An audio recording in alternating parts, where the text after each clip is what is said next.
Julian Thomas, le mythe, la légende himself. Bienvenue au podcast. Bienvenue. Tout d'abord, merci à Bonjour Québec de commencer le podcast La Saison, grandement apprécié. Julian, tu es de tous les épisodes de podcast l'invité, en fait la personne qui a été le plus souvent mentionnée par d'autres personnes. On a parlé de toi avec Cam Vachon, on a parlé de toi avec Mike Clay. On a parlé de toi avec quelqu'un d'autre aussi que j'ai oublié. Mais les gens trippent sur qu'est-ce que tu fais. T'es vraiment low-key. Faut le dire, t'as pas été souvent ici à Montréal. Non. T'es Montréalais. Non. Même j'ai dit, je suis allé voir une pièce de théâtre vendredi avec ma mère. Là, on parlait du podcast, elle allait bien. Puis là, tu sais, comme, elle était contente pendant toute la conversation. Elle était contente avec toutes les anecdotes que je disais. Puis là, j'ai dit, Julian vient la semaine prochaine. Elle est comme, wow! Ta mère? Ouais, ma mère. Ta mère me connaît. Ma mère regarde tes vidéos avec passion. Cool. J'ai dit à Mike Clay, justement, il y a quelques jours que tu venais, il est comme, wow, you just caught a rare Pokémon. No way. Ouais. No way. Fait que les gens t'adorent. Là, je suis content de t'avoir parce que tu es fraîchement débarqué de l'avion. Mm-hmm.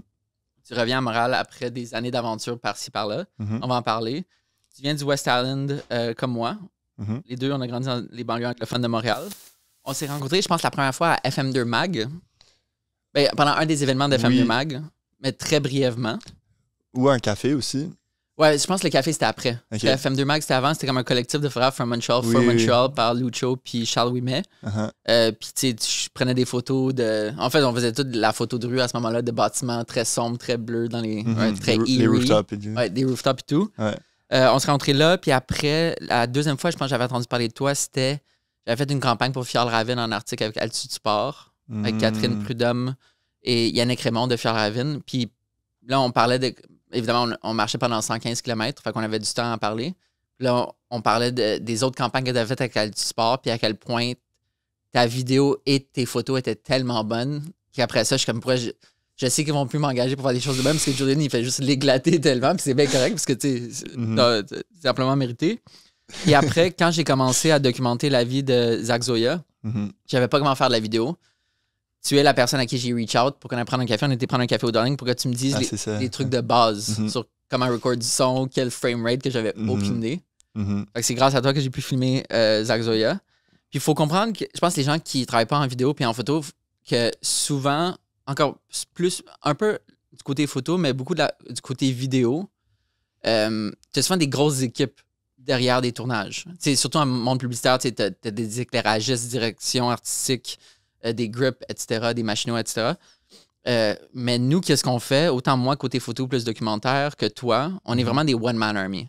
C'est-à-dire que comme on essaie de produire des campagnes, puis des vidéos, puis des photos qui sont à un niveau professionnel publicitaire le plus haut possible, mais tout en ayant la liberté et la flexibilité d'être seul, justement. Je pense que c'est ça nos forces. Je pense à d'autres aussi vidéastes comme Zaxta, Henri Taillon, font notamment ça. Tu racontes, pour expliquer aux gens qu'est-ce que tu fais, je vais le dire de même. C'est un peu comme si ton channel YouTube, c'est un cinematic diary. Comme un journal personnel en vidéo, tu racontes des histoires et des segments de ta vie qui sont beaucoup des aventures incroyables en te filmant d'une manière cinématographique, douce, poétique, avec un fou montage, des fois des animations, du fou storytelling, avec ta voix réconfortante, tout en disant des choses de manière simplifiée et meaningful. Wow. Puis l'affaire, c'est que tes vidéos sont tellement humaines, puis ça se sent justement que tes vidéos sont humaines, puis que tu prends le temps justement de mettre la personne à l'aise, puis que tu documentes vraiment des vraies expériences. Puis en gros, si je peux aussi résumer de manière différente, tu fais des vlogs cinématographiques. C'est comme ça que je le dirais. Puis quelque chose d'autre que je trouve insane, c'est que tu ne cherches pas la viralité.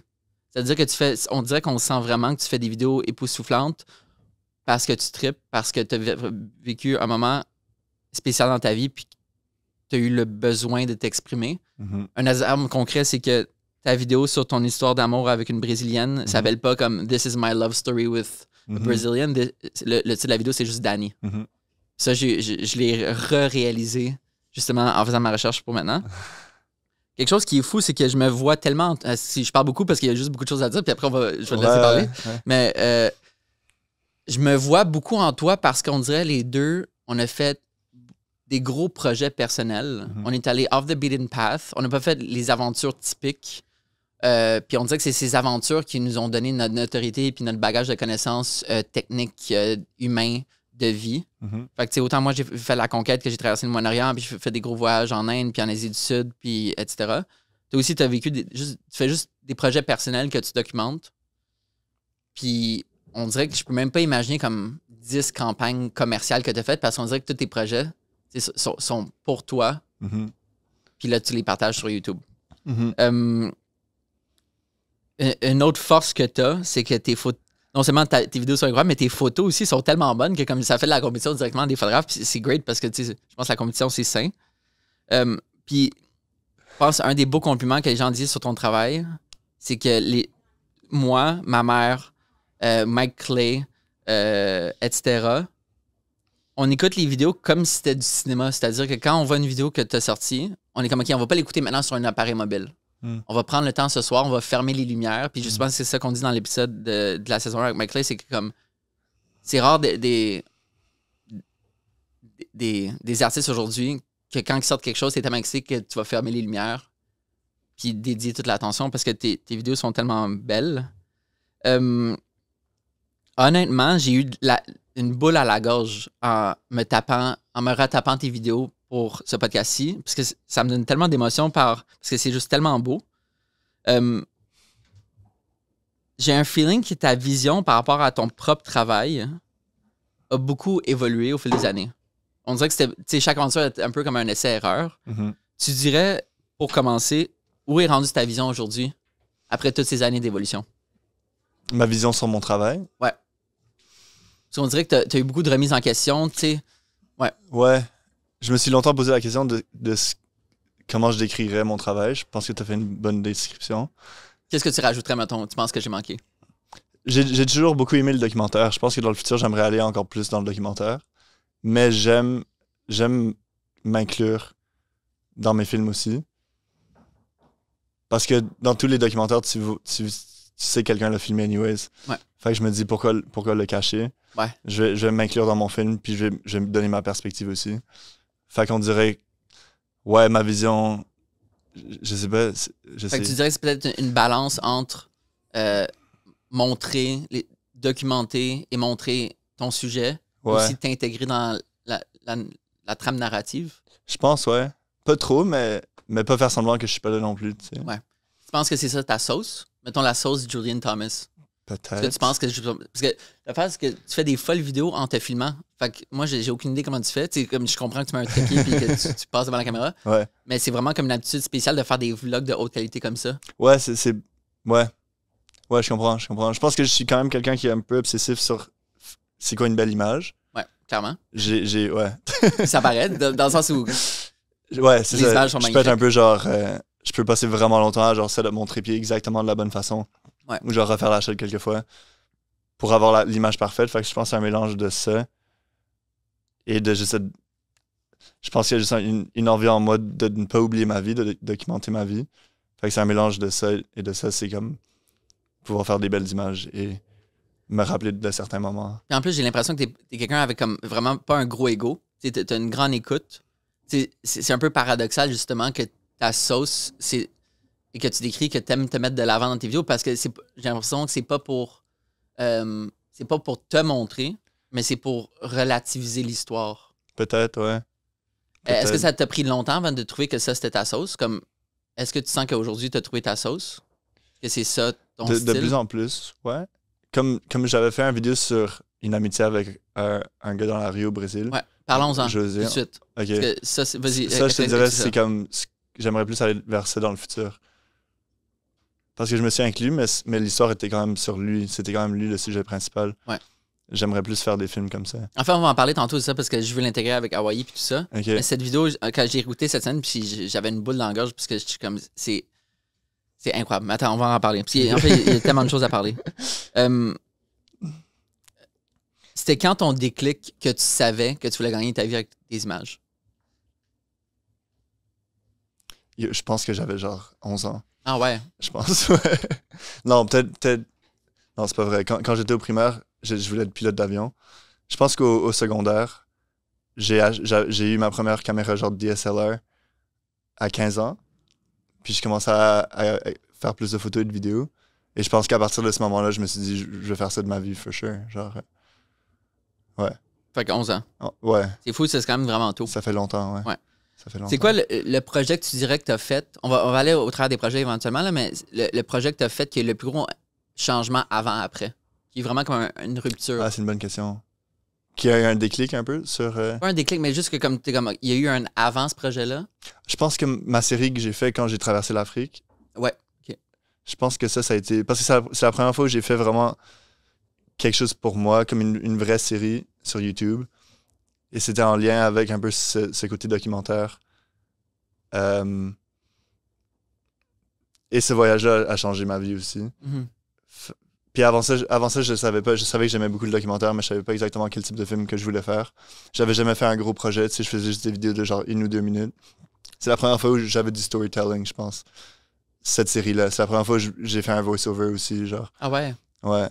Parlons de ce voyage-là. En gros, ce voyage-là, t'as acheté une voiture en Europe. Ouais. T'as traversé l'Europe, t'as traversé toute l'Afrique de l'Ouest. T'as fait 16 710 km. Ouais. 22 flats. Moi, c'est le 22 flats qui m'impressionne plus que le 16 710 km. Comment tu fais pour pas te tanner après 22 flats? Je sais pas. C'était fatigant, mais vraiment, c'était juste à la fin, on avait que des flats. Fait qu'au début, c'était quand même chill. Puis à la fin, c'était comme flat tire back-to-back parce que les routes s'empiraient. Ouais, c'est ça. Fait qu'à un moment, tu l'acceptes, là. C'était quoi comment t'as eu l'idée pour ce projet-là? Mon meilleur ami étudiait à Amsterdam. Puis j'avais vu un documentaire sur un train qui traversait la Mauritanie. C'est genre le plus long train en termes de wagons du monde. Okay. Et c'est un train qui lie l'océan à genre une mine de fer, deep dans le désert. Puis il y avait des gens qui prenaient ce train-là. Et j'avais vu ce documentaire-là, j'étais comme, c'est incroyable, genre il faut que j'aille là-bas. Fait qu'on s'était dit avec mon ami qu'on allait acheter une voiture à Amsterdam et aller jusqu'en Mauritanie comme ça. Et après, quand je checkais la carte, j'étais comme, on pourrait continuer au Sénégal et jusqu'en Afrique de l'Ouest. J'avais un ami qui venait de la Côte d'Ivoire, Christian, qu'on connaît tous les deux. Ouais. Fait que je m'étais dit, might as well just continue. Puis on avait planifié ça un peu de façon spontanée, pas trop de planning non plus. Fait que c'est quoi les pays que tu as traversés pendant tout ce Fait que c'est ça, on a fait comme l'Europe, Espagne jusqu'au Maroc. Après la Mauritanie, Sénégal, Gambie, Guinée-Bissau, Guinée française et la Côte d'Ivoire. Puis pourquoi vous avez arrêté à la fin? Je voulais continuer jusqu'en Afrique du Sud, mais les visas, c'était vraiment compliqué. Puis on avait vraiment une vieille voiture. Fait que souvent, on était coincés aux frontières pendant plusieurs jours, genre. Puis des fois, c'était comme 3-4 jours de négociations aux frontières. Puis genre, on se faisait toujours arrêter par la police. De façon innocente, ils voulaient juste un peu d'argent, mais c'était vraiment comme épuisant comme voyage. Fait que je pense qu'après, je suis parti genre 4-5 mois. Je pense qu'en Côte d'Ivoire, je me suis dit, c'est assez pour un premier trip, genre. J'ai l'impression que ce voyage-là, c'est vraiment comme moi, mon voyage, la conquête, que c'est là que j'ai comme solidifié ma technique, que j'ai appris comment communiquer avec des humains qui parlent pas la même langue, que j'ai découvert un peu mon style, qu'est-ce que j'aimais faire, qu'est-ce que j'aimais pas faire. Quel voyage? Ton voyage en... C'est comme quand j'étais resté tout le Moyen-Orient, Liban, Iran, Irak, Turquie, Palestine, Israël, Géorgie, Arménie, Oman. Fait que comme juste traverser le Moyen-Orient. Ouais. Puis j'ai l'impression que mon voyage, ma conquête, ça, c'était ta conquête. Sûrement, ouais. On peut dire, ouais. On peut dire. Puis les vidéos qui sortaient de là, c'est juste la vidéo que tu as faite sur justement la Mauritanie. La Mauritanie, c'est un pays qu'on parle jamais. Personne n'en parle. Je connaissais pas ce pays-là avant. Ils parlent français, right? Ouais. Puis musulman. Ouais. Mais aussi, esthétiquement, c'est tellement beau, justement, la proximité de pouvoir parler français. C'est, ouais. Dans une culture islamique. Ouais. Avec vraiment le vibe du désert. Ouais.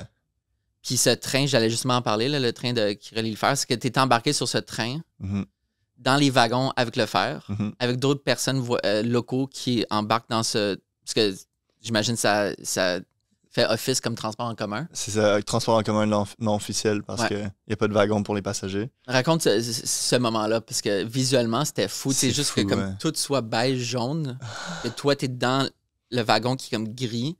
Justement, la poussière, c'était comment tout ça? Je sais pas, j'avais tellement rêvé de ce moment que quand je suis arrivé ce jour-là, c'était un peu surréel, on peut dire. Au début, le wagon il est complètement vide. Fait que t'es dans un wagon avec genre... On est allé dans le wagon avec les locaux aussi. Fait qu'on était comme une dizaine dans un wagon.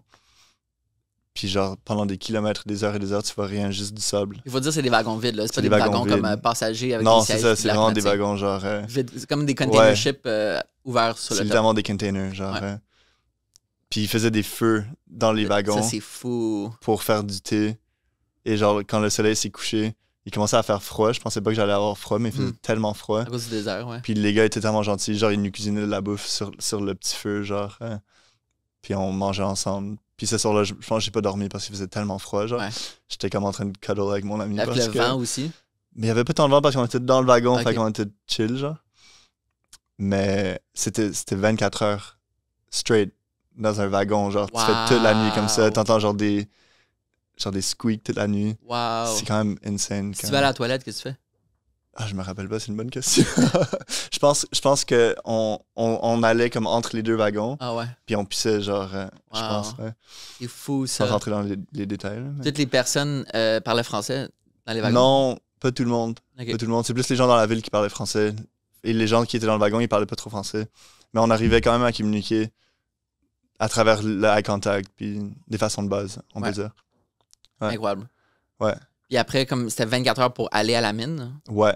puis là, arrivé à la mine, qu'est-ce qui se passe? On était vraiment chanceux. Il y a une ville à la mine qui a été créée principalement pour la mine, je pense. Puis on avait rencontré un gars avant. On avait passé 2 semaines chez lui. Et lui, son frère, habitait dans cette ville-là. Fait que quand on a fait les 24 heures, quand on est arrivé finalement au bout, on a été hosté par genre une autre famille là-bas. Fait que c'était vraiment comme... C'était juste parfait. Genre le timing était parfait. Wow. On a passé 3 jours là-bas avec cette famille-là. C'était vraiment sweet. Les autres travaillent dans la mine? Je pense que tout le monde là-bas travaille dans la Ouais, c'est mine ça. ou pour les trains, pour la société de train, genre c'était un ou l'autre. Puis on a passé 3 jours là-bas, puis après on a repris le train. Cette fois-ci rempli au complet Wow. pendant 24 heures encore. Puis puis tu t'assoyais sur le... sur le charbon. C'est ça, sur les minerais, sur le top. Ouais. C'était comment la gestion de la poussière? Comme à quel point t'étais poussiéreux Je à la pense que fin? tu réalises pas à quel point c'était poussiéreux. Puis après, t'arrives, genre, on est retourné à Nouadhibou, la ville où le portière, Ouais. où le train arrive, puis notre face était complètement remplie. Et genre, je crachais C'était Wow. noir quand je crachais pendant comme 24 heures. Wow. Après, on était tellement sale. J'ai jamais été aussi sale, je pense. On dirait que j'avais du mascara sous les yeux, genre. Wow. Ouais. Est-ce que ton gear a été affecté? Oui, j'avais 2 caméras. Pendant ce trip de train-là, j'ai perdu une de mes 2 caméras. Ah, Parce que le sable, genre, tu peux Ouais, rien ça. faire. J'avais pas de sac plastique, j'étais juste comme un peu naïf. J'étais en train de shoot. Puis... Mais moi, ma cam, mes caméras ont tout le temps été weather resistant. Ok, smart. Puis même une tempête de sable en Inde, ça l'a tué. Ah ouais? Ouais. Ouais, le sable, ça. Ouais, le sable, c'est fou comment ça a l'air tellement innocent. Exact. C'est pire que l'eau, tu sais, quasiment. Ouais. Mais ça, c'est tellement fou. Puis comment tu t'es senti quand tu étais dans le train rempli avec les autres? Parce qu'il y avait aussi d'autres locaux qui Ouais. embarquaient sur le train rempli. Ouais. C'était. Je sais pas comment expliquer. Il faudrait voir une vidéo. Mais tu sens comme dans un. Link in description. Yes. Mais ça, c'était tellement. Comme juste visuellement, c'était tellement fou, ça. Mhm. Après ça, juste parler d'autres projets avant que tu as fait rapidement. Tu Ouais. as traversé l'Islande en vélo. Ouais. Comment ça? C'était aussi très spontané avec ce même ami-là. On dirait qu'on planifiait pas trop nos voyages. C'était comme, je me rappelle, il m'avait tagué sur Instagram sur une carte d'Islande, puis il était comme, oh, we should cycle around Iceland. Puis j'étais comme, yeah, sure, let's do it. Puis on est parti quelques semaines plus tard. C'était combien de Puis kilomètres, on a, tu te on a souviens-tu? fait 2000 km. Ok. C'était pas insane comparé à ce que tu vois sur ce que les gens font dans des Ironman et tout. Mais pour moi, j'avais jamais fait de bike de longue distance. Mhm. Puis c'était 40 jours, puis on campait tout au long du pays. Fait que c'était quand même assez humbling comme expérience. Parce qu'il pleuvait tout le temps, C'est ça. le vent et tout, genre, c'était... Le problème, c'est la gestion de l'humidité. Ouais, la discipline mentale aussi. Ouais. Mais l'humidité, ouais, for sure. Ouais, on dirait une des raisons pourquoi, tu sais, je rêve d'aller aux Faroe Islands, juste à côté, Mhm. qui appartiennent au Danemark. Mhm. Puis c'était, pendant longtemps, sur ma bucket list, c'était d'aller aux Faroe Islands pour faire du vélo. OK. Mais une fois que j'ai vu le vent, je suis comme, hell no. Hell no, I'm not going biking there. Mais quand le vent te pousse, t'es genre au paradis. t'es Ouais. genre... Mais c'était comment, justement, la gestion du vent en Islande? Ben, il y avait des jours, je me rappelle, le vent était tellement fort que je bikais à genre 3 km/h. Et c'est ça, ça doit tellement Et décourager. j'étais comme, why did I come here? Like, pourquoi? Genre, pourquoi? Mais après, les jours où tu te fais pousser, le soleil sort, t'es comme, wow, c'est genre le meilleur jour de ma vie. Ouais. Fait que c'est des up et des down, là. C'est comme... Ça, on disait, j'ai un feeling que, il me semble que tu l'as filmé un peu, mais pas à 100% dans le sens où on dirait que tu voulais vivre l'expérience. Ce trip-là, Ouais. on dirait que j'avais pas encore cette idée de comment raconter une histoire. Et j'étais vraiment trop focus encore sur créer des belles images. Ouais. Fait que je filmais seulement si vraiment il y avait un coucher de soleil insane ou genre un truc insane, mais j'avais pas vraiment filmé les moments importants, tu vois ce que je veux dire? Ouais. On Et, s'entend que- et c'est pour vas-y. ça que je dis que le trip en Afrique, ça a été plus déclencheur, parce qu'on dirait que j'ai commencé plus à filmer pour raconter une histoire. Et trouver ta stratégie. Ma stratégie de... Comme justement de placer, tu sais, mettons, quand tu roules à 3 km/h avec le vent dans la gueule, t'es tellement tanné que ça tente pas, tu sais, Ouais, de aussi. te retaper le aussi. même chemin. Et de le filmer. Est-ce que Casey Neistat t'inspire? Euh, Parce qu'on sentait que comme il fait ça, tu sais, de mettre la caméra puis de passer puis de revenir. ouais, je l'ai écouté pendant un peu. Je dirais pas que c'est ma plus grosse inspiration, mais je respectais beaucoup comment il postait tous les jours. Sa discipline m'inspirait beaucoup. Ouais. Ouais, C'est parce que tu fais un peu ce que Casey faisait, mais juste cinématographiquement. on peut dire. Ouais. Comme beau. Parce que Casey, c'est pas beau. Non, c'est lui, c'est intéressant. plus. Ouais. Mais c'est pas alléchant visuellement, tu sais. Non, mais il est captivant. Comme... C'est ça, exact. Par Comme le le- storytelling, puis par c'est tout ça. ça, puis des petits trucs techniques par-ci par-là. Exact, ouais. J'ai aussi vu que j'avais oublié que t'as fait un trek à Greenland. Ouais, c'était une compétition que j'avais gagnée pour aller filmer sans employé de HSBC qui marchait 100 km au Groenland. OK. C'était un peu un stunt corpo, Ouais. mais c'était au Groenland, fait que c'était À quel point c'était c'était incroyable. insane. genre. Comme Pourquoi Ouais, c'était fou? ben c'est un pays que... Ben c'est pas un pays. Ben c'est un pays, je sais pas. Je pense que c'est un territoire. Genre danois, Ouais, c'est ça, c'est un indépendant. territoire un truc danois. comme ça. Mais c'est un endroit que tu irais jamais normalement. Non. Fait que pour ça, c'était incroyable. Tu sais, c'était en pleine nature pendant 5 jours. C'était fou. C'est-tu très montagneux? Pas de temps. On peut comparer ça au nord du Québec, peut-être. Je suis Ok. jamais allé, mais on peut. J'ai l'impression que ça serait similaire comme l'Arctique quand je suis allé avec Fjällräven, justement, avec Altitude Sport en Arctique au nord de la Suède. Ouais. Comme un Arctique au mois d'août, tu sais. Mhm. Frais, mais tu sais, t'as pas encore la neige. C'était quel mois de l'année? C'était en juillet. Ok, c'est ça. Fait que c'était chaud. Il faisait Y avait-tu chaud. des reindeers? J'en ai pas vu, Hmm. malheureusement. C'était-tu- Non, j'en ai vu des morts. Ah ouais? Ben, je veux dire comme Ah ouais, des carcasses. des carcasses, ouais. Imagine que justement la densité de population est tellement petite que Oui. devait être comme. Je pense qu'il y a 50 000 habitants dans tout le Groenland, puis c'est gigantesque. Énorme. Ouais, c'est gigantesque. Wow. Ouais. Fait que c'est pas très peuplé. Puis il y en a 40 000 qui habitent dans une ville, Ben, à c'est Nuuk. ça. Fait que... C'est quoi le nom de la ville? Nuuk. Nuuk. Mais on n'est pas allé à Nuuk, nous on est allé à la deuxième plus grande. Est-ce que tu écoutes les vidéos de Johnny Harris? Oui, beaucoup. Mais ça, il avait fait Beaucoup. une folle vidéo au Groenland. Oui, j'ai pas tout vu, mais ouais. Insane. Ouais. Quel homme. C'est hein? un bon storyteller, ce C'est gars-là. un très bon. Puis là, le fait que comme on dirait qu'il y a eu un déclic sur le outsourcing. Que Ouais. maintenant, il a engagé des employés. Puis que, tu sais, avant, ça il prenait, je sais pas, 2 mois à faire une vidéo, une bonne vidéo. Puis là, il release des vidéos de fou Ça se à peut chaque... pas. Genre 3 semaines? Je comprends Non, même pas pas, genre comment- à chaque semaine. C'est comme factfully checked, journalistiquement parlant. Toute ouais. la prod, toute la recherche, tout le motion design, c'est Yeah. hallucinant. Je connais personne qui aime pas Johnny Harris. Ah ouais?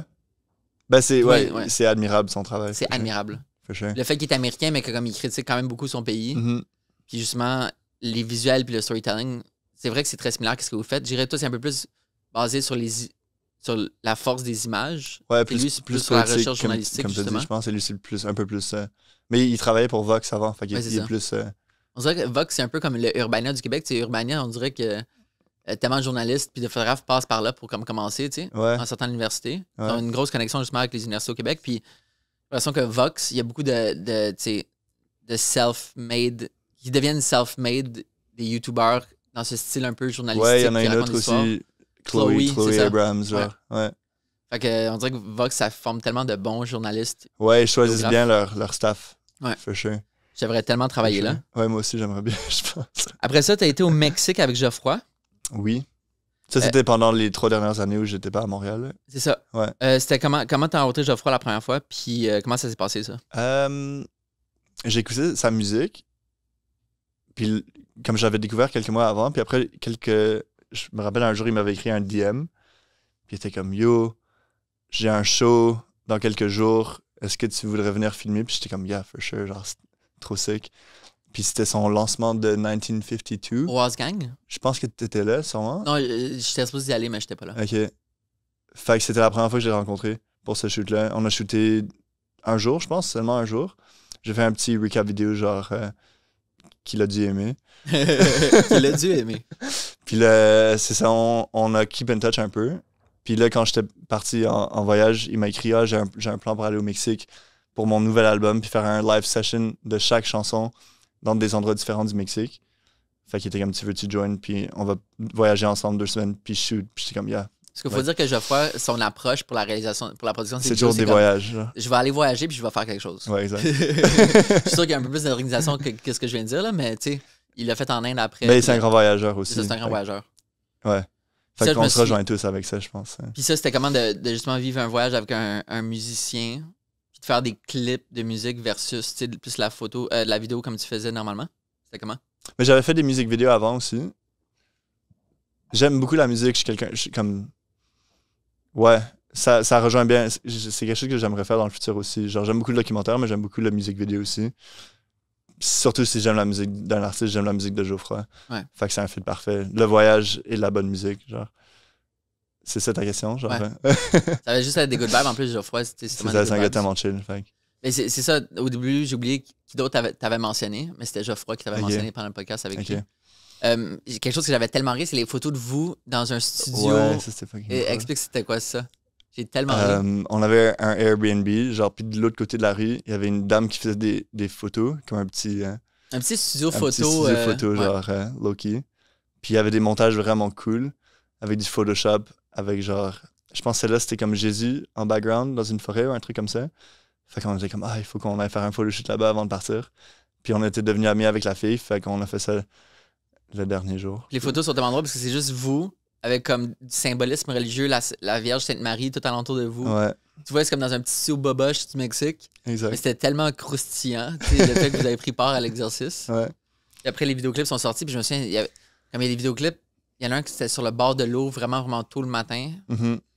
Puis je sais pas comment tu as pris différents angles, là, considérant que la lumière à cette heure-là de la parce journée. que j'avais juste une caméra. C'est ça. Je sais pas comment j'avais fait ça. Comme attends, c'est raccord, mais je comprends pas comment c'est raccord, considérant que la lumière à ce moment-là change tellement vite. Je pense qu'on l'avait fait 2 fois, peut-être. Ah ouais, peut-être. Puis j'avais essayé de maximiser les shots. C'est ça. Puis avec la couleur, j'avais essayé de rendre un peu plus sombre les endroits qui étaient moins sombres. Genre. C'est quoi ta partie préférée à faire dans une vidéo? Je parle pas d'un vidéo. En général, genre? En général. Vraiment de comme l'idéation jusqu'à la fin de la partage. J'aime beaucoup filmer. Le processus de filmer. Ben, je sais pas. Parce que le montage, j'ai tellement un love-hate avec le montage. Parce que, genre, le montage, ça peut être tellement la partie la plus magique où, genre, tout se crée. Mais en même temps, je peux passer trop d'heures, tellement de frustration aussi. Fait que c'est comme. Je pense que le shooting, c'est toujours fun. T'es à l'extérieur, tu crées des belles images. Puis il y a toujours des moments un peu spontanés que tu t'y attends pas. Fait que c'est toujours fun de shoot. Genre. Mais ouais. Le processus au complet de faire une vidéo, c'est beaucoup d'énergie. C'est beaucoup Puis comment, justement, tu gères cette énergie? Parce que, en plus, quand tu t'intègres dedans, il faut que tu donnes corps et âme, il faut que tu partages tes réflexions. Comment tu fais pour, justement, gérer cette énergie? Tu dis love-hate, le montage. Ouais. T'as-tu comme une relation saine avec, justement, ces montagnes russes d'émotions? Ou comment de créer une vidéo, pas tant. J'aimerais bien avoir une relation un peu plus saine, je pense. Ouais, il y a des jours où, comme je fais un film, puis après, je suis comme... Je déteste cette vidéo, genre. Puis après, 2 jours plus tard, je la regarde, puis je suis comme, c'est la meilleure vidéo que j'ai fait dans ma vie. Puis je me donne beaucoup dans mes vidéos, genre, je donne beaucoup de moi aussi. Ouais. Puisque je m'inclus dans mes films aussi. Puis je pense que je overthink beaucoup, je suis un peu perfectionniste. C'était trop difficile envers toi-même? Un peu, ouais. Beaucoup même. Est-ce que la maturité, ça t'a aidé justement à moins être off envers toi-même? Je pense. Puis plus j'apprends à me connaître aussi, plus c'est facile. Parce que je connais mes défauts, puis je connais mes qualités. Fait que, ouais, je pense qu'il faut être patient. Parce que plus tu te frustres, moins le processus créatif est le fun, puis moins la vidéo va être bonne aussi. Ouais.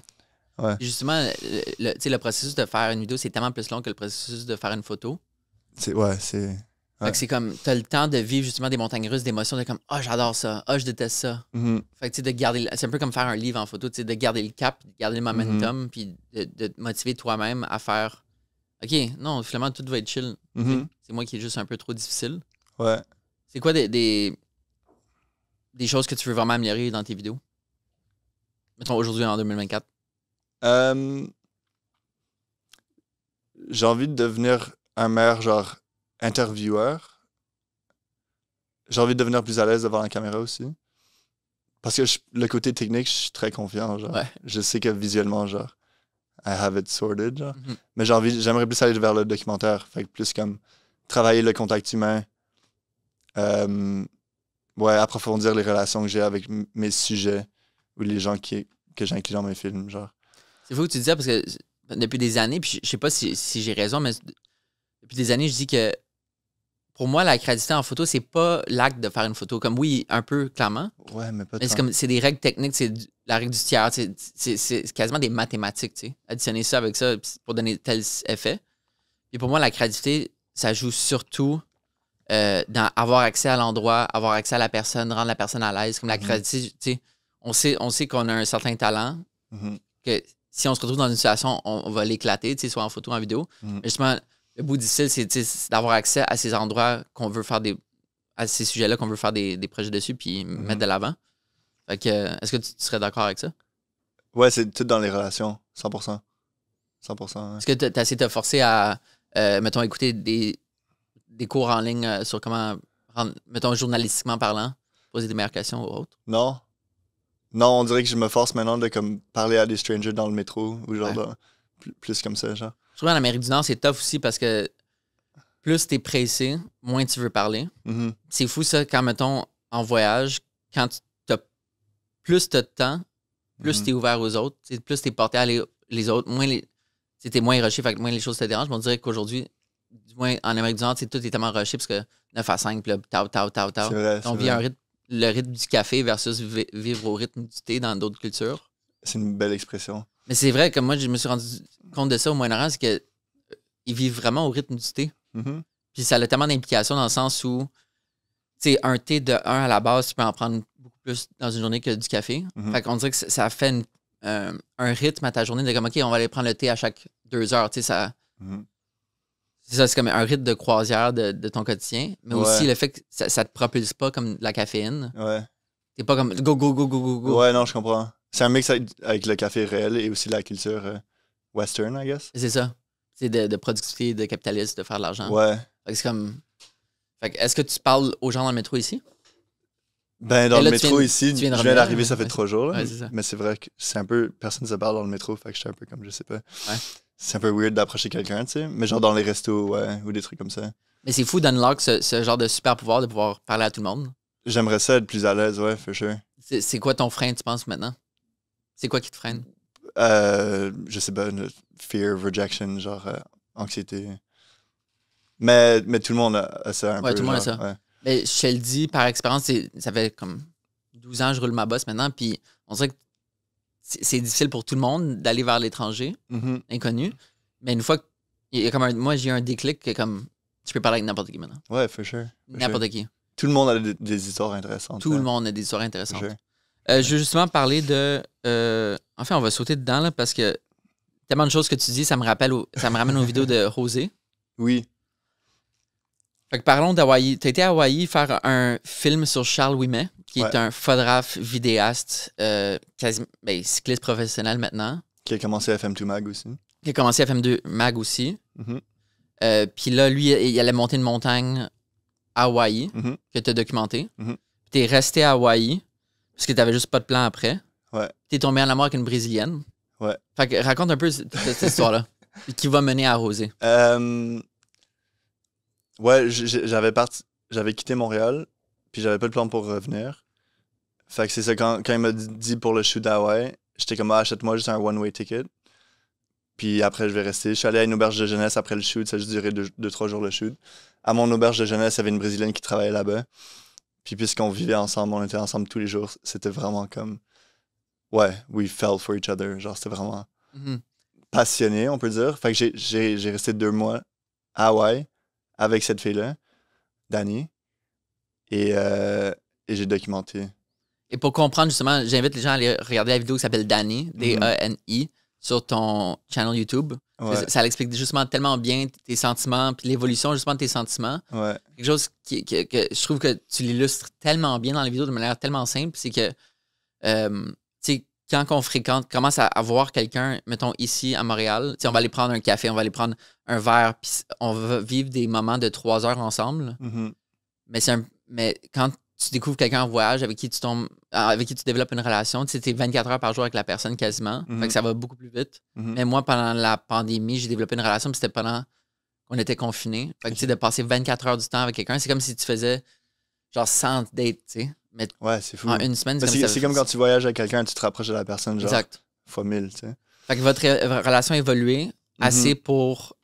puis je veux pas spoiler la vidéo, mais allez voir la vidéo. Puis après, tu déménages au Brésil. Oui, ben après, je suis allé au Mexique pour le shoot avec Geoffroy. Ouais. Puis pendant que j'étais au Mexique, j'ai eu une réalisation que je voulais la suivre. J'étais sous l'eau, puis j'étais comme, oh my God, il faut que j'aille voir Danny au Brésil. Fait que là, je l'ai appelé, j'étais comme, hey, est-ce que je peux venir au Brésil? Puis je suis allé. Puis j'ai passé 4-5 mois au Brésil. C'était comment, c'était comment le 4-5 mois au Brésil? C'était... Pris par la main par une locale en plus. Ouais, c'était la première fois où on peut dire que j'étais tellement immersé dans une culture parce que j'étais avec elle, j'étais avec sa famille, ses amis. Tout le monde parlait qu'en portugais tout le temps. La seule personne avec qui je parlais anglais, des fois, c'était avec elle. Et je parlais pas le portugais au début, mais je trouvais que c'est la plus belle langue du monde. C'est tellement beau. Quand j'écoutais des chansons, quand j'écoutais des poèmes, j'étais comme, waouh, j'ai envie d'apprendre cette langue. Fait qu'on dirait que c'est vraiment comme... Ouais, je suis tombé en amour avec elle et la langue portugaise.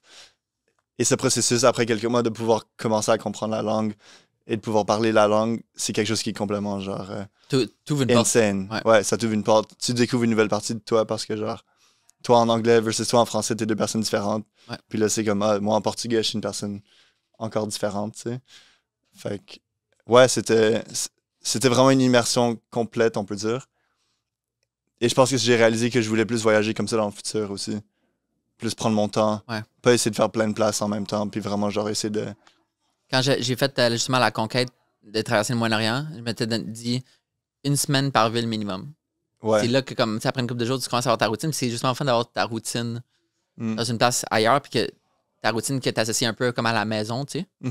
Qu'est-ce que tu faisais dans le quotidien, mettons, pendant les mois là-bas au Brésil? C'était à Rio de Janeiro? Ouais. C'était quoi tu faisais au quotidien?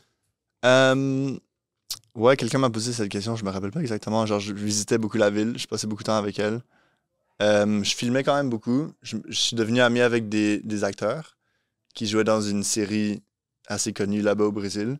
Fait que je faisais beaucoup de photos pour eux et de vidéos pour eux. Il y en a un qui était un musicien aussi, fait qu'on avait fait un clip ensemble. Puis on dirait, j'apprenais le portugais. Genre, tous les jours, j'essayais d'apprendre le portugais, je lisais en portugais. Puis... Des fois, il y a une shot que je me souviens encore, la shot de toi qui est en train de prendre ta douche dans une genre de semi-douche extérieure. Oui. Puis cette shot, elle m'a marqué parce que je suis comme, c'est tellement beau. On voit en arrière exact. Le Jésus, là. Ouais. C'est juste comme... Ça serait le genre de shot que tu as une équipe complète qui te suit et qui cadre aussi parfaitement de même, mais non. C'est comme c'est toi qui la place tellement bien, puis là, boum, tu vas dedans, puis tu prends une douche, puis t'as une vue incroyable. Ça n'a aucun sens. Donc, pendant ces mois-là, tu as rencontré Rosé. Oui, c'était vers les 2 derniers mois de mon trip. Je marchais beaucoup dans les rues. Il y a un quartier qui s'appelle La Paz, c'est un quartier qui bouge beaucoup. La nightlife et tout. Mais il y avait beaucoup de gens qui habitaient dans la rue qui étaient là-bas. Et ce gars-là, je me rappelle en rentrant d'un bar un soir, on a commencé à discuter. Et son anglais était genre vraiment, vraiment bon. Et la plupart des gens au Brésil ne parlaient pas tant bien anglais. Et ce gars-là était très âgé, il avait comme 60-70 ans. Fait que il m'a juste vraiment intéressé. Puis ce premier soir-là, je pense qu'on a parlé comme pendant 3 heures. Wow. Straight. Puis après, à chaque fois, quand j'étais dans le quartier, je passais, puis il était toujours au même endroit. Puis on discutait ensemble. Puis après quelques semaines, je me suis dit, je vais commencer à amener ma caméra parce qu'il m'intéresse trop. Genre, c'est tellement un bon gars aussi, on voyait tellement que c'était...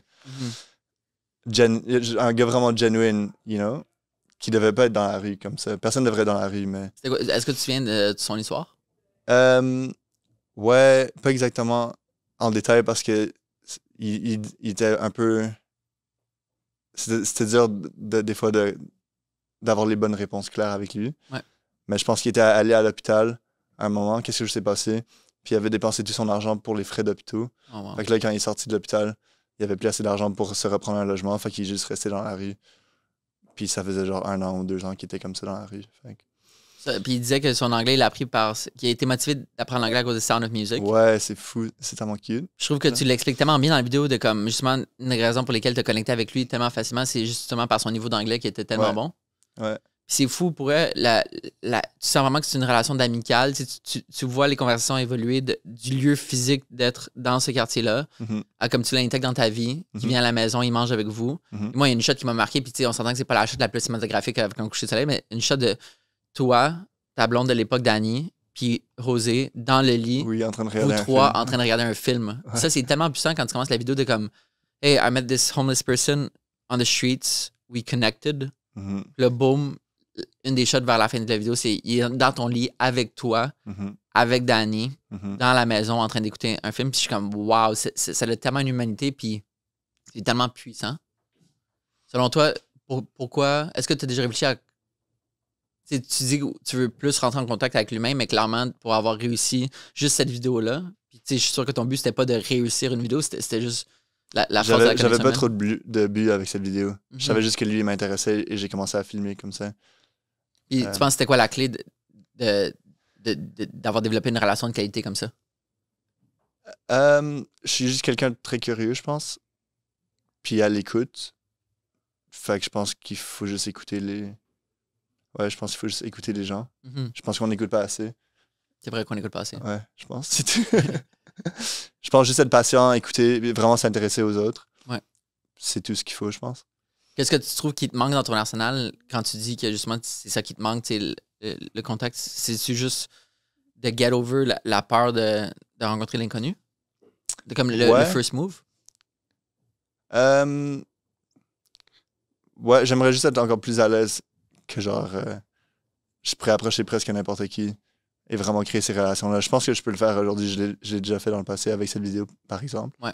Mais c'est juste que j'aimerais m'améliorer à ça. Puis comment tu t'y prends pour. Parce qu'on s'entend que la photo, c'est vraiment différent de la vidéo. Ouais. Ça peut paraître proche, mais mettons, comme concrètement, j'avais un shoot avec Gourou puis Henri Taillon la semaine dernière, il y a 2 semaines, puis en photo, tu peux un peu tricher, mettons, le mouvement. En vidéo, tu peux rien tricher. Il faut que tu vois les vraies choses se passer. Dans le sens, faut. Ah, mais tu peux tricher quand même beaucoup en vidéo aussi. Clairement, du cinéma, c'est de la triche. C'est juste de la triche.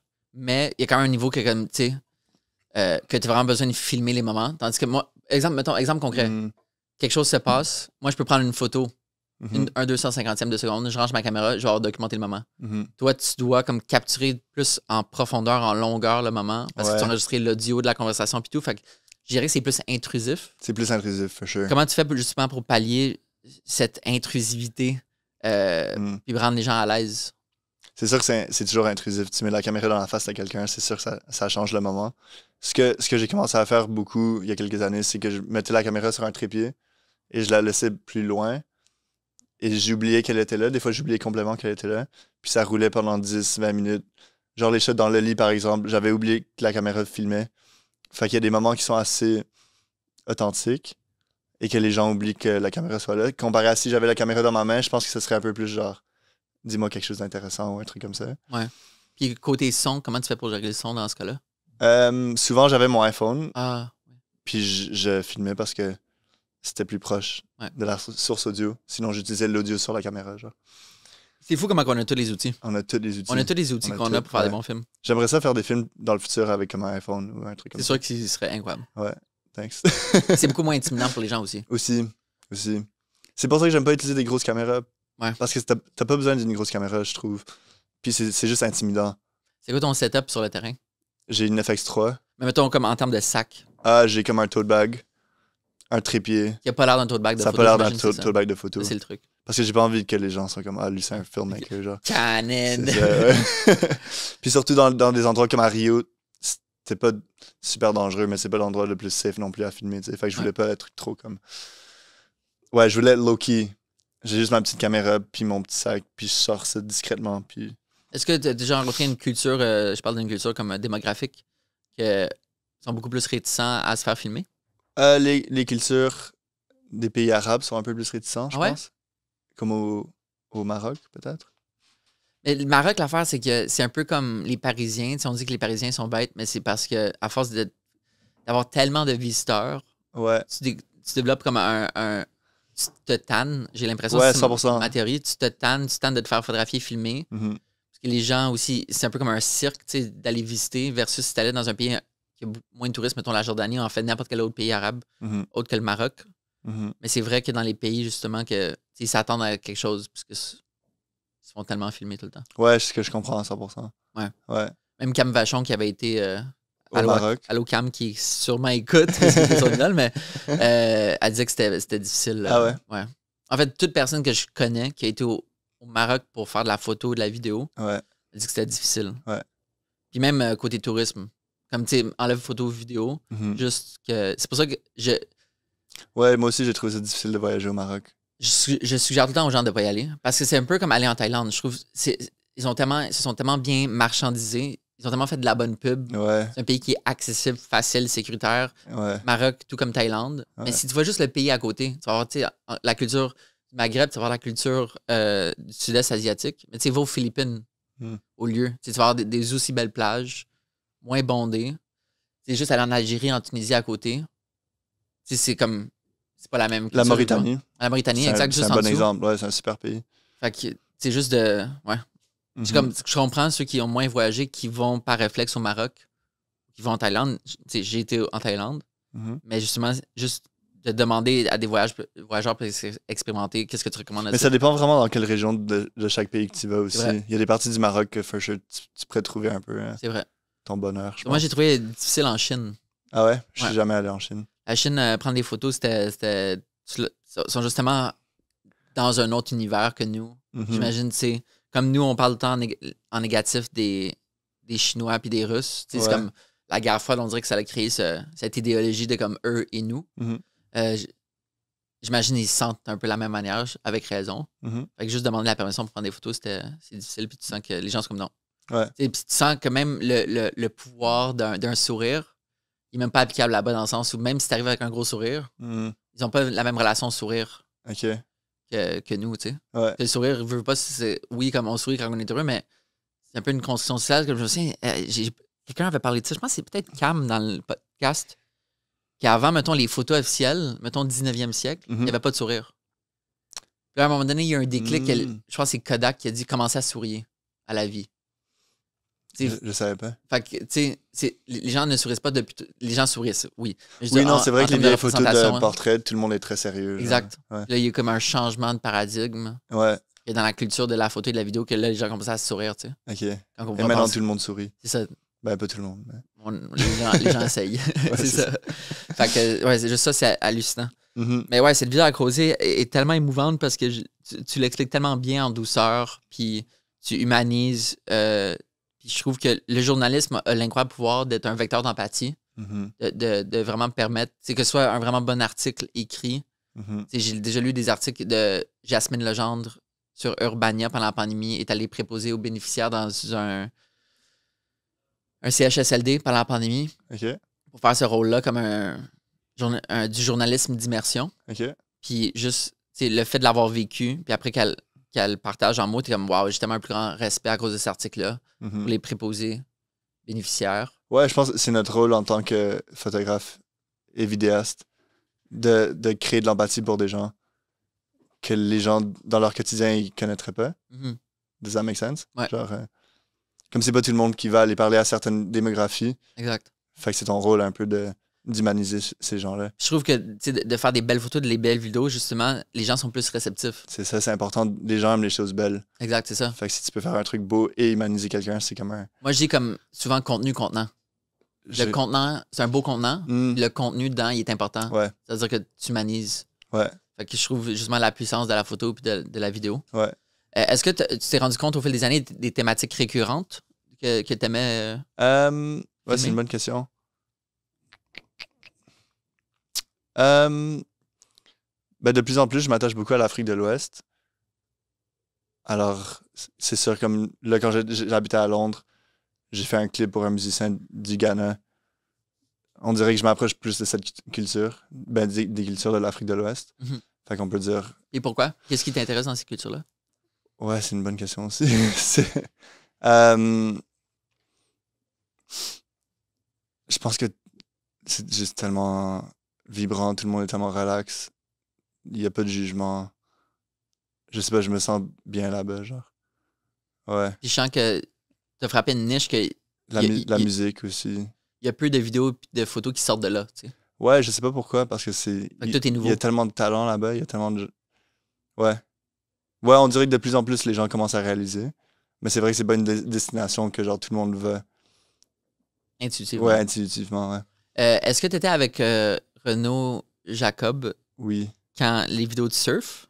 Quelle vidéo de surf? Il a pas fait des vidéos qu'il est allé voir une culture de surf? Ah, au Côte d'Ivoire? Ouais, me semble. Ouais, lui, il a fait ça tout seul, mais je voyageais avec lui ce temps-là. Puis après, on a passé 1 mois et demi au Ghana. Puis lui aussi, il a fait un documentaire sur le surf.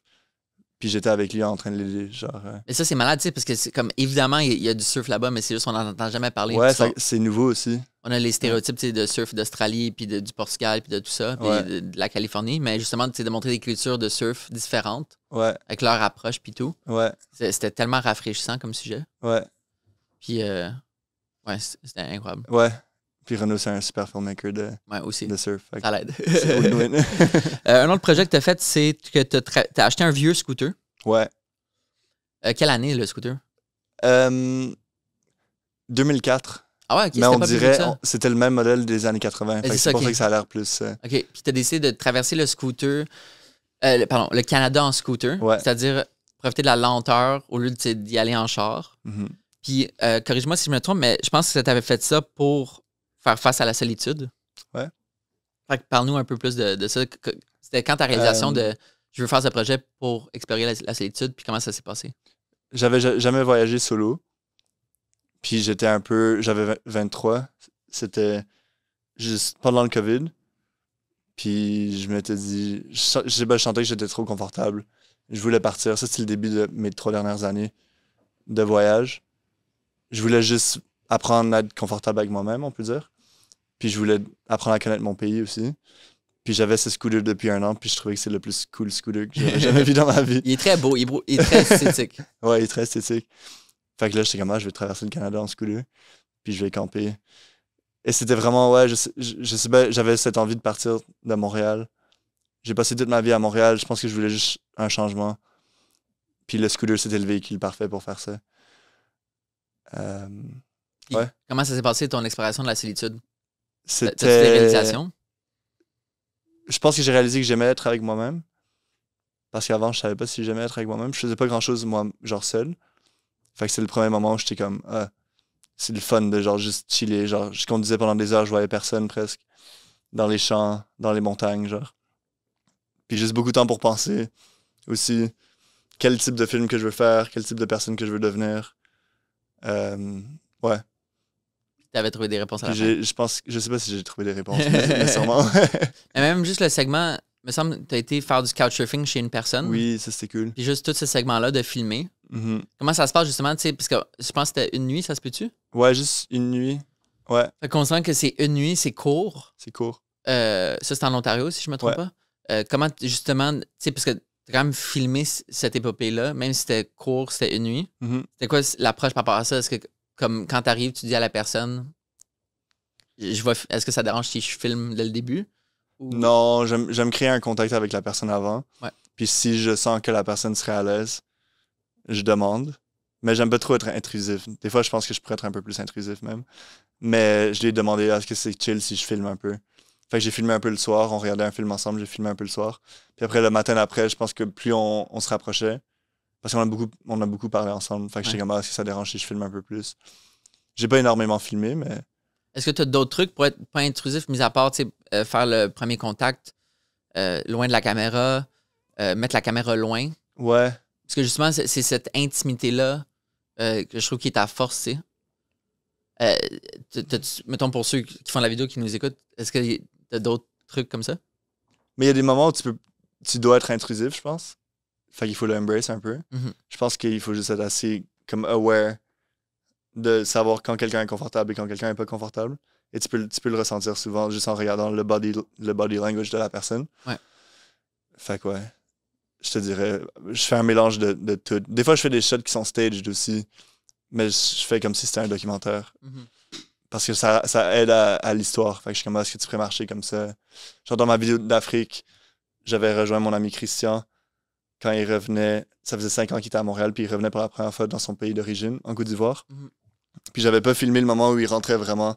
Fait que quelques jours plus tard, j'étais comme, est-ce que je pourrais te filmer avec la valise en train de rentrer à la maison? C'était staged. Mais je trouve que ça ajoutait à l'histoire, tu sais. Mhm. Ouais. J'ai l'impression que les deux, un point commun qu'on a, c'est qu'on on On a un très grand respect envers l'autre. Puis justement, on est comme pas gêné. Est-ce que tu te considérerais gêné? Ça dépend. Pour certaines choses, très gêné, puis pour d'autres choses, pas du tout. Genre. Parce que justement, cette ligne fine entre l'intrusion et la non-intrusion, j'ai l'impression qu'on a un peu la même vision de comme, on est un peu gêné, on veut y aller vraiment délicatement par un grand respect de nos sujets. Puis moi, au début, je pensais que c'était une faiblesse. Mais au fil des années, j'ai découvert que c'était une force. De quoi cette sensibilité? Ouais. Ouais. Puis c'est ça qui fait en sorte que, tu sais, au début, je me souviens, les gens disaient, ah, tes photos sont tellement humaines. Je suis comme, ben, il y a d'autres personnes qui prennent des photos du bain aussi, tu sais. J'ai réalisé après des réflexions, puis après avoir eu des commentaires comme ça, pensant que c'était que je le faisais pas par exprès, que justement, ce grand respect faisait en sorte que je prenais plus mon temps, donc mettais plus les gens en confiance. Versus comme, OK, go, on arrive, on met une caméra, puis comme c'est fou parce que, OK, fouille-moi pourquoi, mais j'ai perdu le contrôle de mon Chromecast il y a une couple de soirs à la maison. Fait que c'était des vidéos YouTube puis on était trop paresseux d'essayer de régler le problème. Fait que là, on était juste couchés, puis la vidéo a commencé que je voulais montrer à ma copine le rafting à Montréal. OK. Parce qu'elle veut pas le faire, mais je voulais y montrer que comme on a du fou rafting à Montréal, considérant qu'on est dans une métropole. Puis là, on est tombé sur des vidéos de GoPro de rafting à la Chine. Puis après, les vidéos, les recommandations, c'est allé un peu partout. Là. C'était comme des vidéos qui frappent des grosses vagues, des vidéos de bateaux qui sortent d'un port puis qui frappent des grosses vagues. Puis après, on est tombé sur une vidéo d'un dude qui vlog, lui qui va sur un towboat la nuit pour filmer l'expérience de comme qu'est-ce qu'ils font les gens qui travaillent. C'était fou que dans la vidéo, le gars avait tellement pas de sensibilité. C'était frappant. Puis le fait que j'avais aussi regardé tes vidéos, c'était comme le contraste était vraiment grand. C'était très voyeuriste. Ben, en fait, tu sais, clairement, la vidéo était dans leur face. Puis là, il y a quelqu'un qui arrive pour travailler sur le bateau. Puis comme, tiens, prends la GoPro puis filme ta journée. Tu le voyais dans la vidéo que la personne était tellement pas dans, elle était comme, mais pourquoi je ferais ça? Je suis en train de travailler. Ouais. C'est pourquoi je ferais ça pour toi. Ouais. Puis je suis comme, waouh, c'est fou comment pas tout le monde a cette douceur, cette sensibilité puis ce respect-là. Mais des fois, j'aimerais être un peu plus comme ça. Ouais. Mais tu vois, on dirait que ça me rassure justement de penser que cette sensibilité-là est une force et non une faiblesse. C'est vrai. Et peut-être on n'a pas les shots qu'on est plus intrusif. Moi, mettons concrètement, quand je fais des shows, que ce soit à MTLUS ou n'importe où, j'aime pas ça aller sur scène parce que je veux que le spectateur vive la meilleure expérience pure de musicale puis je veux pas qu'il y ait de distraction. Moi, je suis facilement distrait pendant un show. Fait qu'il y a des photographes qui vont se rapprocher puis ça va faire des full shots, mais oui, je vais peut-être perdre cette belle shot-là. Mais je sais que le respect pour l'intimité des artistes, ça va juste rapporter long terme. Ils vont être plus à l'aise, moins intrusifs. C'est un art de balancer cet équilibre, de documenter le moment sans trop être intrusif. Je trouve qu'en fait, c'est le noyau. De la photo et de la vidéo. Documentaire surtout. De qu'est-ce qu'on fait. Ouais. C'est le noyau, cette ligne-là. Ouais. De être intrusif ou pas intrusif. Ouais. Puis il faut être sensible pour ça, for sure. Ouais. Puis on dirait que je suis sûr que c'est quelque chose qu'ils apprennent pas tant, tu sais, à l'école de la photo. C'est vrai. On dirait que c'est l'école de la vie, tu sais, qui t'apprend ça. Ouais. Mais ça change tout. Ouais. Ça change vraiment tout. Ouais, vraiment. Parlons de quelque chose que j'avais pas eu la chance, vu que ça fait une couple d'années que t'es pas à Montréal. Ouais. Quelque chose que j'avais pas eu la chance de parler, ton expérience sur le Sea Shepherd. Ah, c'est vrai. Avec Sea Shepherd. Oui. Explique c'est quoi Sea Shepherd, puis explique tout ça. Fait que Sea Shepherd, c'est un NGO. Un organisme à but non lucratif. Exactement. Merci. Non, qui lutte contre la pêche illégale dans les océans. Puis ça a commencé par un gars, c'est le gars qui a cofondé Greenpeace. C'est un Canadien. Rappelle-nous son nom, tu souviens-tu son nom? Paul Watson. Ouais. Captain Paul Watson. Qui a été sorti de Sea Shepherd il y a quelques années. Ah ouais? Ils l'ont kick out. Ah ouais, no way. Ouais. Ça a changé un peu. Parce que lui, il voulait être plus dans l'action directe. Ouais, comme attaquer les bateaux de... Ouais, lui, il a commencé comme ça. Genre, au début, c'était vraiment comme... Il se mettait devant les bateaux qui tuaient les baleines, les bateaux japonais, puis il rentrait en contact direct. Il les bloquait d'avoir du gaz, des trucs comme ça. C'était vraiment comme direct action. Puis aujourd'hui, c'est devenu un peu plus genre... il travaille avec des gouvernements. C'est un peu plus comme soft, on peut dire. Ouais. Mais maintenant, ils ont 14 bateaux. Wow. Puis ils travaillent avec des gouvernements partout dans le monde. C'est encore des bateaux comme semi-militaires? Ouais. C'est des bateaux semi-militaires? Ouais, c'était très militaire quand j'étais là-bas. C'était un petit bateau, on était une vingtaine. Puis on travaillait avec... on était en Namibie. Puis on était avec... il y avait comme 6 gars de l'armée namibiens qui étaient là. Sur le bateau? Sur le bateau avec nous. Pour vous protéger? Parce qu'on travaillait avec le gouvernement namibien pour faire des patrouilles dans les eaux namibiennes pour s'assurer que personne rentre dans les eaux namibiennes pour faire de la pêche illégale.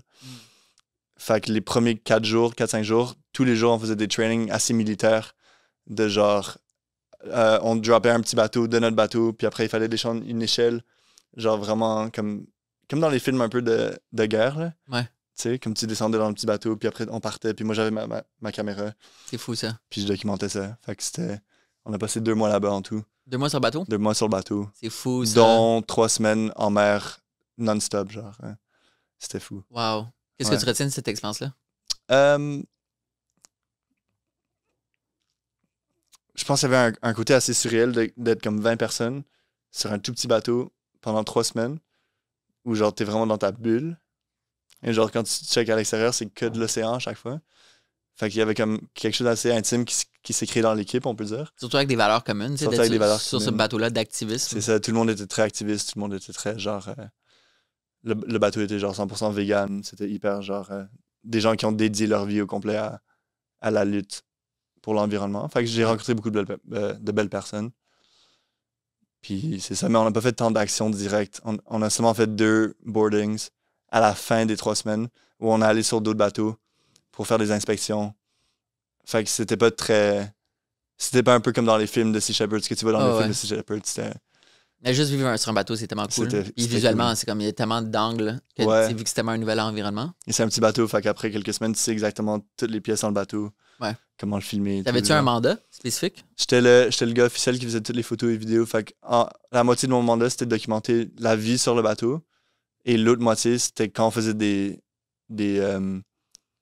quand on allait sur les autres bateaux pour embarquer, je devais documenter like evidence capture. OK. Wow. Ouais. Fait que c'était un mélange des deux, mais j'ai fait plus de documenter la vie sur le bateau. Genre. Un peu comme des policiers sur un crime scene. Un peu, ouais. Ouais, exact. Ça, t'avais appliqué en ligne, hein? Ouais. C'est ça. Ouais, pour être bénévole. Et finalement, ils m'ont embauché comme... Ah ouais? Ouais, pour ces 2 mois-là, ils m'avaient embauché. Parce que bénévole, initialement, le mandat initial, c'était quoi? Les bénévoles, il y a différents comme rangs sur le bateau. Il y a comme le capitaine, le sous-capitaine. Ouais. Après, il y a les gens qui sont bénévoles. C'est les gens qui font comme... On les appelle comme deck. Ouais. Deckies. Fait que c'est les gens qui font comme le cordage, les trucs un peu plus manuels, les réparations dans le bateau et tout. Moi, j'étais plus comme média. Fait que j'étais moins manuel, j'étais vraiment plus comme documentation. Ouais. C'est fun justement de développer une relation avec tous ces gens, d'avoir des valeurs communes dans le même environnement limité, face à un océan hostile.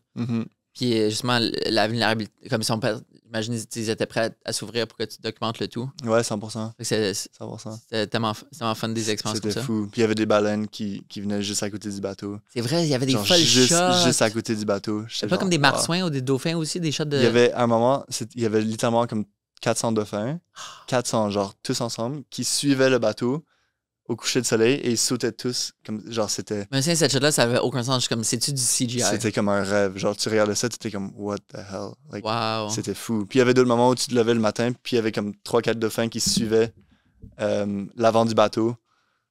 Genre c'était comme... C'est fou comment ils veulent jouer, hein? Ouais, c'est tellement cute les dauphins. C'est un des rares animaux qui jouent, me semble. Je pense, ouais. Ça a du sens. Ben je sais pas, actually. Hey, j'ai appris que les orques, récemment, je pensais que c'est une baleine, mais non, les orques, c'est dans la famille des dauphins. Ah ouais? Ouais.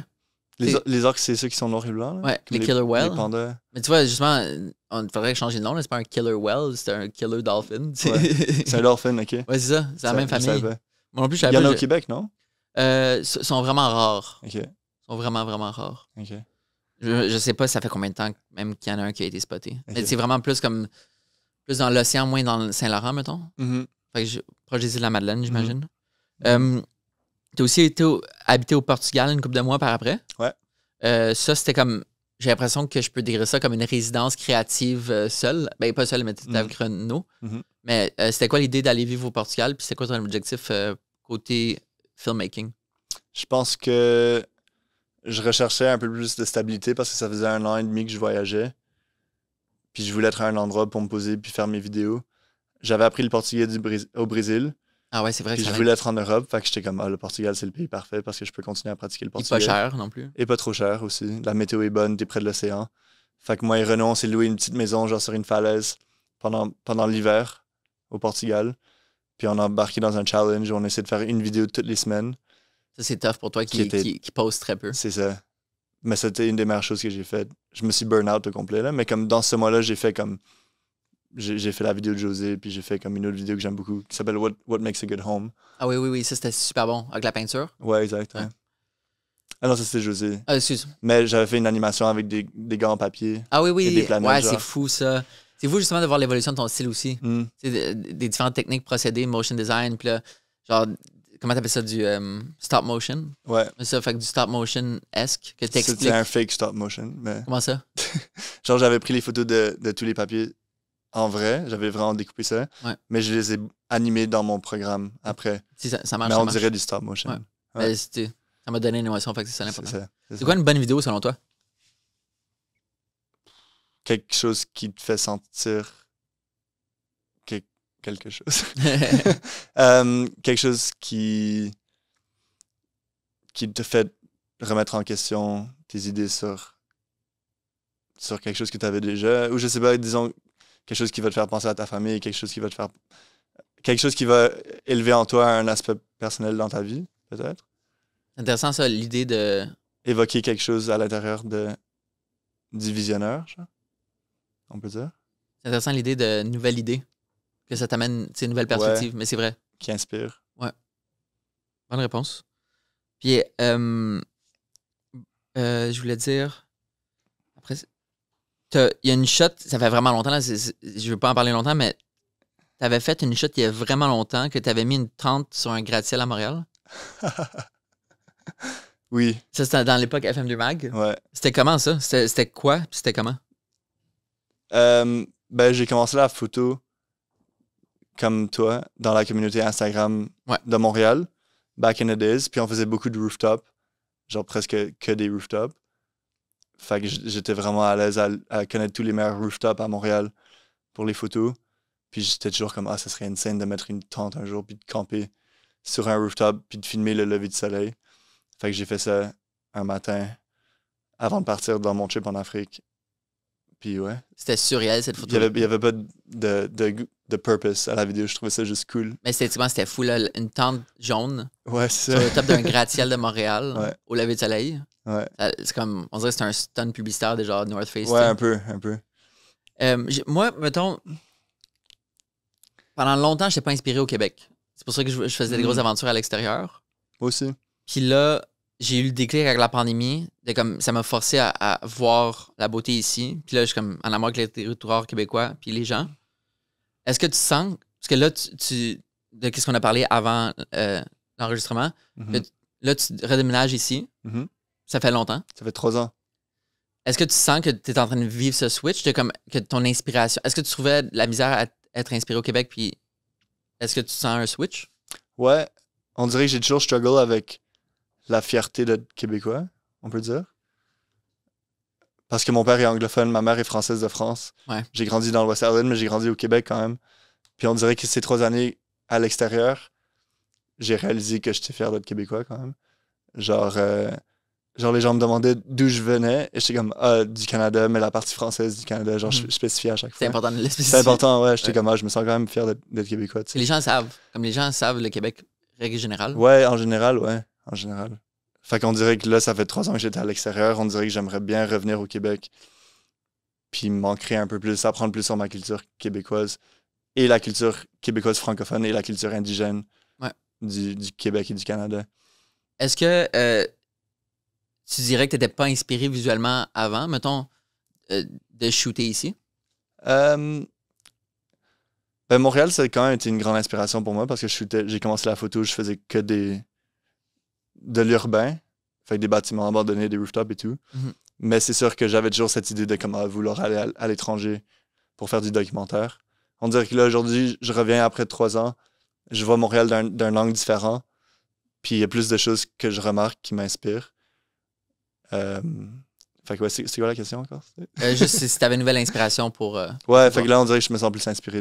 Est-ce qu'il y a des endroits que tu as été qui t'ont fait vraiment triper au Québec ou que tu as vraiment hâte d'aller prendre de filmer? Ouais. De filmer. Je pense que mon rêve, ce serait vraiment d'aller dans le nord du Québec parce que je suis jamais allé là-bas. Genre, je sais que tu peux pas aller au nord, mais comme le plus au nord que tu peux aller avec ta voiture, genre. Ouais. Je sais pas comment ça s'appelle là-bas. Je pense Mais que tu sais, c'est il y a comme... des gros barrages, il y a des endroits intéressants. Ouais, ben, juste si tu vas sur la Côte-Nord, puis là, tu prends les routes inland. Ouais, Comme, c'est quoi? C'est pas Ferme-Neuve. Fermont. Fermont, ok. Ouais. Des villes minières, dans le fond. Ok. Des villes minières. Ouais, j'aimerais mieux connaître le Québec, for sure. Parce que pour l'instant, je connais que Montréal, la ville de Québec et la Gaspésie un peu. Mais même à ça, je connais pas énormément le Québec. Ouais. Justement, de voir tes shots aussi en plus. Au Québec. Ça va être fou parce que, évidemment, tu vas faire les choses différemment comme tu as tout le temps fait. Puis, je sais pas c'est quoi tes plans comme d'exploration, mais tu sais, dès que tu vas avoir mettons, pas une van, parce que je te vois pas comme une grosse van de camper van, mais tu sais, un setup dans une voiture pour pouvoir dormir, qui est justement l'hébergement n'est plus un problème, parce que justement, quand tu vas dans des endroits comme ça, c'est vraiment plus tricky. Mais une fois que comme tu as pu cette embûche, tu sais, moi, maintenant, de dormir dans ma voiture, c'est juste limitless. Tu peux aller n'importe où, n'importe quand, puis t'installer. Puis faire justement tout le contenu relié à ça, dans le sens où t'es plus proche des bons endroits au lever de soleil, t'es plus sportif. Puis j'ai hâte de voir justement tes shots de la Côte-Nord, voir comment tu vas interpréter la roche, comment la filmer, parce que c'est comme... C'est là que tu sens que tu es sur le bouclier canadien. C'est très rocheux. Parce que c'est la taïga. Avec des arbres plus petits. C'est justement un autre vibe. Ouais. Qu'as-tu le plus hâte cet été? Ah, juste de vivre l'été montréalais. Genre, ça fait tellement longtemps que j'ai pas vécu l'été montréalais. Genre, reconnecter avec mes amis, mais rencontrer aussi les nouvelles. Qu'est-ce que tu t'ennuyais le plus d'un été montréalais? Pourquoi l'été à Montréal, c'est incroyable? C'est incroyable l'été à Montréal. Les festivals, genre... Je sais pas, il y a une énergie à Montréal que tu retrouves seulement à Montréal, genre. Genre, tout le monde est tellement chill, tout le monde est toujours dans les parcs. Il y a toujours des événements cool, genre le festival Mural. J'aime beaucoup le festival Mural. Je sais pas, j'ai pas trop d'expectations. J'ai juste pas envie de voyager. Je pensais jamais que j'allais dire ça, mais j'ai... C'est fou qu'on a tellement de points en commun, justement, puis que je dirais la même chose. Là, j'ai zéro goût de voyager. Je m'en vais en Europe 3 semaines pour des mariages cet été, mais je suis content d'aller dans le mariage puis voir ma famille en Belgique, mais j'ai tellement pas le goût. Justement, j'ai soif de documenter qu'est-ce qui se passe ici. Justement, avec toutes les causes autochtones en plus, on dirait que ça l'ajoute comme une nouvelle porte qu'on vient d'ouvrir. À part Mural, quel autre festival que tu tripes à Montréal? Ou mettons... Ouais, vas-y, reprends ça. Pique-nique, c'est cool. Je connais pas énormément les festivals, hein. Genre, on dirait qu'il y a plein de trucs que j'ai pas encore vécu à Montréal que j'aimerais vivre à Montréal. Je suis jamais allé à Chiaga. Genre, il y a plein de trucs... je sais pas. Puis ton parc préféré pour faire un pique-nique? À Montréal? Je sais pas, Jeanne-Mance. Jeanne-Mance, c'est bon. C'est classique, là. Mais... Ouais, c'est classique. Mais t'as de la place, c'est ça qui est fun, c'est que t'as tout le temps la place. Puis t'as la vue sur Montréal, c'est cool. Ouais, c'est insane. Ouais. J'aimerais me mettre, oui, le petit gazebo qu'ils ont rénové, là, ça s'appelle, personne ne connaît le nom officiel, mais c'est le gazebo Mordecai Richler.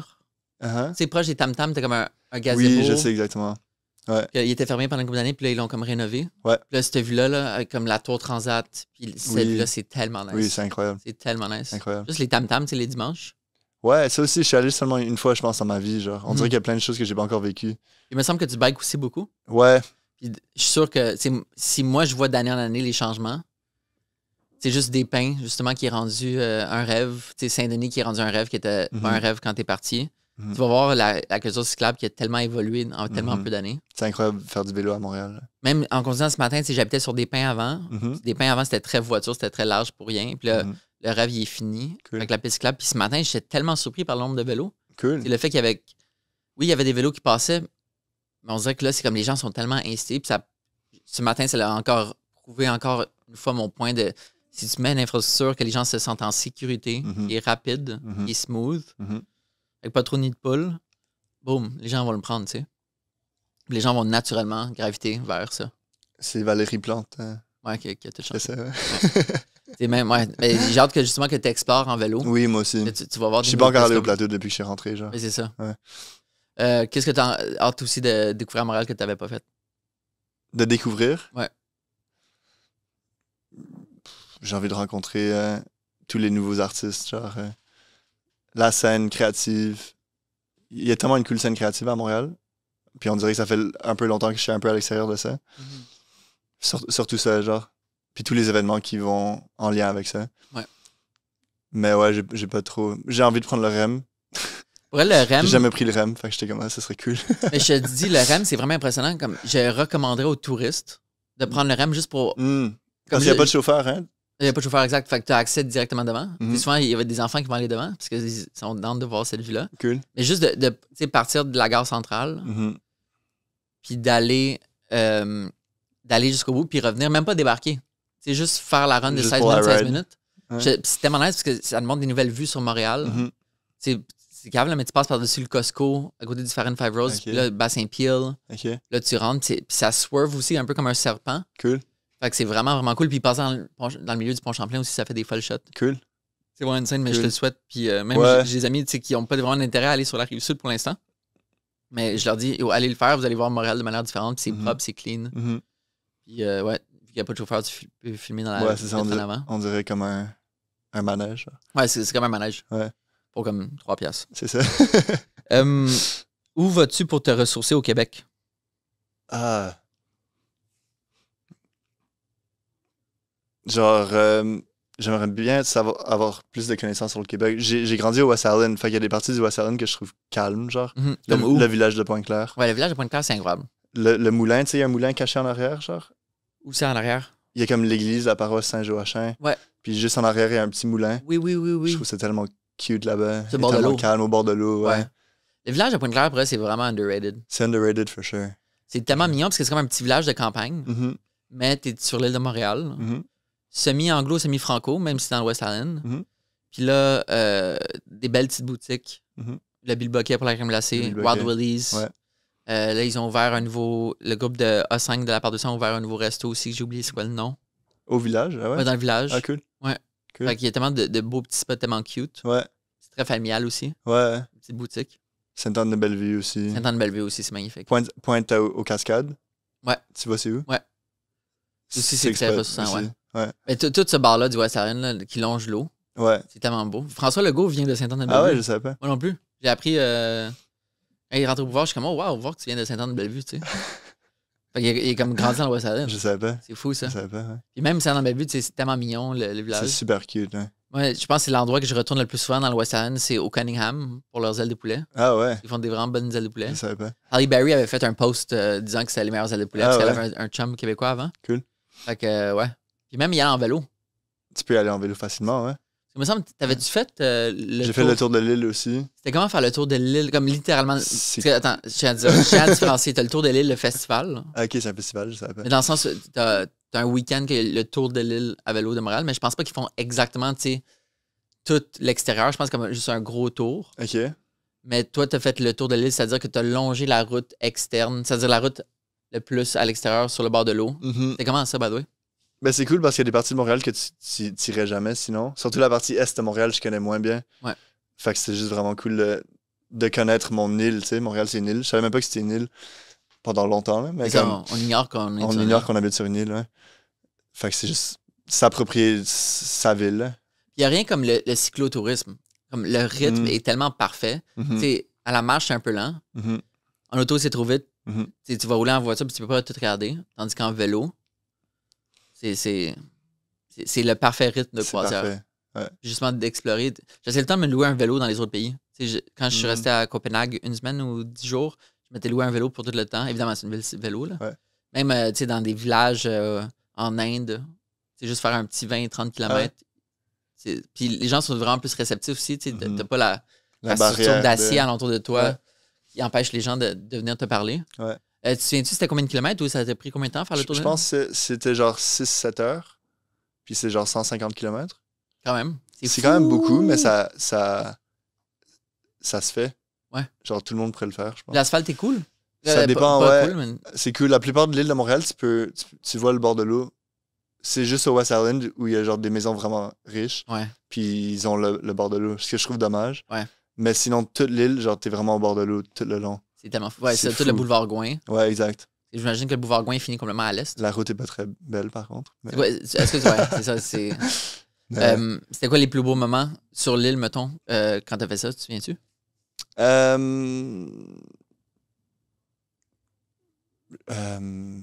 Non, je me rappelle pas. Je pense que Sainte-Anne-de-Bellevue, quand t'arrives à la fin, du boulevard Gouin, il y a des huge maisons. Ils ont filmé des films avec comme The Aviator, je pense qu'ils ont filmé. OK. Dans une maison là-bas, c'est huge. On dirait que t'es dans une forêt, genre. C'est comme Senneville? Senneville, ouais, Ouais, exactement. Senneville, là, Ouais. en plus, l'asphalte est tellement belle. Ouais, c'est assez comme magique. C'est parce que tu passes en dessous du pont de la 40 de Senneville pour aller à Exact, Senneville. ouais. OK, ouais. Exact. Ouais, cette route est insane. Ouais. C'est genre des chèvres. Ah ouais? J'ai C'est pas comme vu ça. des petites zones terres agricoles. Cool. C'est fou qu'il y ait de Ouais, l'agriculture. on dirait un peu encore. la campagne, il y a des fermes là-bas et tout. Ouais, c'est ça. Ouais. Ah, ça, c'est tellement nice. Puis le Cap Saint-Jacques. Oui, ça Là, aussi, tu c'est passes beau, par la Cap-Saint-Jacques. plage et tout. Ouais. Ouais. Ouais, c'est quelque chose que j'ai toujours pas fait. Mais on dirait que. Le tour de l'île? Ouais. Ah, il faut le faire. Mais j'ai peur de. Après, tu sais, comme je pense 150 km, c'est faisable. C'est après une couple de pratiques de kilométrage. Mais moi, j'ai peur des nids de poules.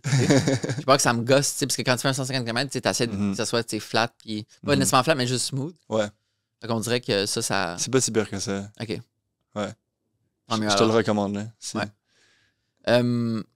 On est vraiment content collectivement de te revoir à Montréal. Ah. Parce on s'inspire de toi. C'est fun.